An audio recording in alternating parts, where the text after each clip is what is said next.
আসসালামু আলাইকুম এভরিওয়ান। আশা করছি দেশ এবং দেশের বাইরে থেকে যারা দেখছেন সবাই খুব ভালো আছেন। আমিও ভালো আছি আলহামদুলিল্লাহ। আজকে কিন্তু খুবই সহজভাবে আপনাদের একটি ভ্যানিলা কেক তৈরি করে দেখাবো। আমরা কিন্তু অনেকেই কেক বানাতে গিয়ে পারফেক্টলি তৈরি করতে পারি না সঠিক পরিমাণ না জানার কারণে। আজকে কিন্তু খুবই সহজ পদ্ধতিতে আপনাদের কেক বানানো শিখিয়ে দেব। আর এটি কিন্তু মাত্র 2টি ডিমের 1 পাউন্ড ওজনের কেক। এটি কিন্তু খুব সহজে তৈরি করতে পারবেন যদি পুরো ভিডিওটা স্কিপ না করেন। তাহলে চলুন দেখে নেওয়া যাক কিভাবে আজকে আমি ভ্যানিলা কেকটি তৈরি করি 1 পাউন্ড ওজনের। এর জন্য কিন্তু আমি এখানে হাফ কাপ পরিমাণ ময়দা দিয়ে দিয়েছি, দেখতে পাচ্ছেন। আর এখানে কিন্তু অবশ্যই ময়দা ব্যবহার করতে হবে। আর 2টা ডিমের জন্য হাফ কাপ কিন্তু একদম সঠিক পরিমাণ। সাথে দিয়ে দিচ্ছি 1 টেবিল চামচের মতো কর্নফ্লাওয়ার, আর দিয়ে দিব হাফ চামচের মতো বেকিং পাউডার। আর অবশ্যই কিন্তু বেকিং পাউডারটা ব্যবহার করতে হবে। অনেকেই আছে বেকিং সোডাটা সাথে ব্যবহার করেন, তবে বেকিং সোডাটা না দিলেও হবে। আমি বেকিং পাউডার দিয়েই তৈরি করি সব সময় কেক। এবারে শুকনো উপকরণগুলোকে কিন্তু খুব ভালোভাবে চেলে নিয়েছি, আবার 2বার চেলে নিলে কিন্তু খুব বেশি ভালো হয়। এবার নিয়ে নিয়েছি একটি বাটি, আর এই বাটির মধ্যে আমি ডিম ভেঙে নেব। আজকে আমি 1 পাউন্ড ওজনের কেক বানাবো, আর 1 পাউন্ডের জন্য 2টা ডিম কিন্তু একদম সঠিক পরিমাণ। তো দেখতে পাচ্ছেন আমি কিন্তু এখানে 2টা ডিমই ভেঙে নিয়েছি, আর কুসুমটা আলাদা করে নিচ্ছি। আর সব সময় কিন্তু আমি কুসুম আলাদা করে কিন্তু বিট করে নিই। আমার কাছে কুসুমটা আলাদা করে বিট করে নিলে খুব তাড়াতাড়ি সফটলি ফোমটা হয়ে যায়, ডিমের ফোমটা। তাহলে কিন্তু কেকটা বানাতে আমার খুবই সুবিধা হয়। এর জন্য কিন্তু আমি ডিমের কুসুমটা আলাদা করে রেখে সাদা অংশটা কিন্তু প্রথমে বিট করে ফোম করে নিই। আর একটু একটু যখন দেখবেন ফেনা ফেনা উঠবে, তখন কিন্তু আমরা এখানে চিনিটা দিয়ে দিব। আর এখানে কিন্তু আমি চিনির পরিমাণ দিয়ে দিয়েছি হাফ কাপ পরিমাণ। হাফ কাপ পরিমাণ ময়দার সাথে কিন্তু হাফ কাপ পরিমাণ চিনি দিয়ে দিলে একদম পারফেক্টলি তৈরি হয়ে যাবে। আর চিনিটা কিন্তু একেবারে দিয়ে দিবেন না, অল্প অল্প করে কিন্তু 2-3 বারে আপনারা বিট করতে থাকবেন, আর চিনিটা অল্প অল্প করে দিয়ে দিবেন। দেখতে পাচ্ছেন আমি কিন্তু চিনিটা দিয়ে দিয়েছি অল্প অল্প করে। এবার এটাকে খুব ভালোভাবে বিট করে নিতে হবে যতক্ষণ না পর্যন্ত এই ডিমের ফোমটা খুব ভালোভাবে ধবধবা সাদা হয়ে ওঠে, ততক্ষণ পর্যন্ত কিন্তু আপনারা ডিমের ফোমটা করে নেবেন। আর একটি কথা বলতে ভুলে গেছি, আমি কিন্তু অবশ্যই রুম টেম্পারেচার ডিমটা নিয়ে নিয়েছি। আর অবশ্যই কেক বানানোর ক্ষেত্রে রুম টেম্পারেচার ডিমটা নিতে হবে। যদি ফ্রিজে থাকে তাহলে কিন্তু অবশ্যই কেক বানানোর আধা ঘন্টা আগে ডিমটা নামিয়ে নেবেন, তাহলে কিন্তু খুব ভালো হয়। এবার কিন্তু আমি ডিমের কুসুম 2টা দিয়ে দিয়েছি, সাথে ভ্যানিলা এসেন্স দিয়ে দিয়েছি। আর আপনারা যেরকম ফ্লেভারের কেক পছন্দ করেন ওই ফ্লেভারটা এখানে অ্যাড করে দিবেন। তবে আজকে আমি ভ্যানিলা এসেন্স দিয়ে ভ্যানিলা কেক বানাবো। আর আমি কিন্তু এটা দিয়ে খুবই অল্প সময়ের জন্য বিট করে নিয়েছি। দেখতে পাচ্ছেন ডিমের কুসুমটা খুব ভালোভাবে মিশিয়ে নিলেই কিন্তু আমাদের এই ব্যাটারটা তৈরি হয়ে যাবে। আর দেখতে পাচ্ছেন এই ব্যাটারের মধ্যে কিন্তু আমি কোনো রকম তেল ব্যবহার করিনি। তেল ছাড়া কিন্তু আমি কেকটা বানিয়ে নিব। অনেকে আছে তেল ব্যবহার করে, কিন্তু আমি তেলটা ব্যবহার করি না।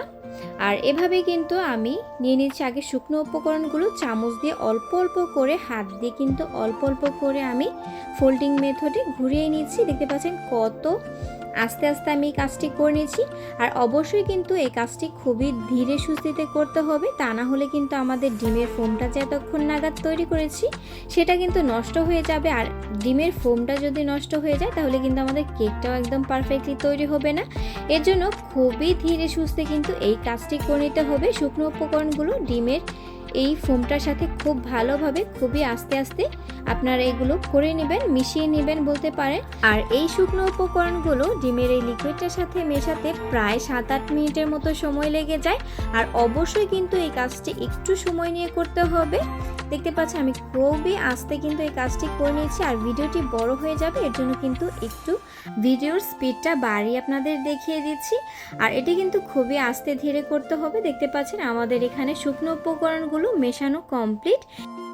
এবারে আমি কিন্তু একটা স্প্যাচুলার সাহায্যে ব্যাটারগুলো সাইড থেকে একসঙ্গে মিলিয়ে নিচ্ছি। আমাদের এটা কিন্তু একদম পারফেক্টলি তৈরি হয়ে গেছে। আর এটা তৈরি করার পর কিন্তু অবশ্যই আমাদের ওভেনে বা চুলায় দিয়ে দিতে হবে। যদি চুলায় তৈরি করেন তাহলে কিন্তু যেই হাঁড়িতে দিবেন ওইটা কিন্তু 10 মিনিটের জন্য প্রিহিট করে নিতে হবে। আর আপনাদের চুলার আঁচটা কিন্তু মিডিয়াম লো হিটে করে নিতে হবে প্রথম থেকেই। অনেকেই আছে চুলার আঁচটা খুব বাড়িয়ে খুব তাড়াতাড়ি হিট করে নেন, এই কাজটি কিন্তু করবেন না। যেরকম আঁচে আপনারা চুলাতে কেকটা তৈরি করবেন, প্রথম থেকেই ওই আঁচে দিয়ে আপনারা হিট করে নেবেন 10 মিনিটের জন্য। তারপর কিন্তু চুলাতে আপনি হাঁড়ির মধ্যে দিয়ে ঢাকনাটা লাগিয়ে যে ছিদ্রটা আছে ওইটা কিন্তু আপনারা অবশ্যই কাগজ দিয়ে বন্ধ করে দিবেন। আমি দেখতে পাচ্ছেন এই ব্যাটারটা একটু একসঙ্গে মিলিয়ে নিচ্ছি টুথপিক দিয়ে, আর এভাবে করে নিলে কিন্তু ভেতরে কোনো বাবল থাকে না। আমি একটু ট্যাপ ট্যাপও করে নিচ্ছি যেন কেকটার পুরোটা অংশ সুন্দর করে মিলিয়ে যায়।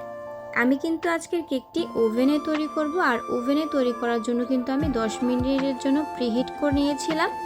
এবার কিন্তু আমি ওভেনের 160 ডিগ্রি তাপমাত্রায় 30 থেকে 32 মিনিটের মতো সময় দিয়ে দিব। আর এটা কিন্তু আপ ডাউন হিট অন করে দিয়ে দিতে হবে। আমি কিন্তু এর মধ্যে দিয়ে দিচ্ছি মাত্র 30 থেকে 32 মিনিটের মধ্যেই কিন্তু আমাদের কেকটা একদম পারফেক্টলি তৈরি হয়ে যাবে। আর যদি আপনারা চুলাতে বেক করতে চান তাহলে কিন্তু চুলার আঁচটা মিডিয়াম লো হিটে করে নিয়ে 30 থেকে 32 মিনিটের মতো দিয়ে দিলেই কিন্তু হয়ে যাবে আপনাদের কেকটি। 30 মিনিট পর কিন্তু আমাদের কেকটা একদম পারফেক্টলি তৈরি হয়ে গেছে। আমি নামিয়ে নিয়েছি, আপনাদেরকে দেখিয়ে দিচ্ছি। কেকটা ঠান্ডা হয়ে এলে কিন্তু আমি মোল্ড আউট করে নিয়েছি। আর এই কেকটা কিন্তু খুবই সফট হয় আর খেতে তো খুবই অসাধারণ। আশা করি আমার ভিডিওটি দেখার পর আপনাদের আর কোনো রকম কেক বানানোর জন্য কোনো সমস্যা হবে না। আর কেক বিষয়ে অন্য কিছু জানতে চাইলে অবশ্যই আমাকে কমেন্ট বক্সে কমেন্ট করতে পারেন। আর এই ভিডিওটা অনেক বড় হয়ে যেতে পারে, এর জন্য কিন্তু আমি আপনাদেরকে কেক ডেকোরেশন করাটা দেখাইনি, তবে অন্য আরেকদিন আপনাদের সঙ্গে শেয়ার করব। আর দেখতে পাচ্ছেন কেকটা কিন্তু খুবই লোভনীয় হয়েছিল। তো প্রিয় বন্ধুরা, আমার ভিডিও সম্পূর্ণ যারা দেখেছেন তাদেরকে জানাই অসংখ্য ধন্যবাদ। আর যারা আমার চ্যানেলে নতুন তারা কিন্তু অবশ্যই সাবস্ক্রাইব করে যেতে ভুলবেন না। আর ভিডিওটি ভালো লেগে থাকলে অবশ্যই লাইক কমেন্ট করে যেতে ভুলবেন না।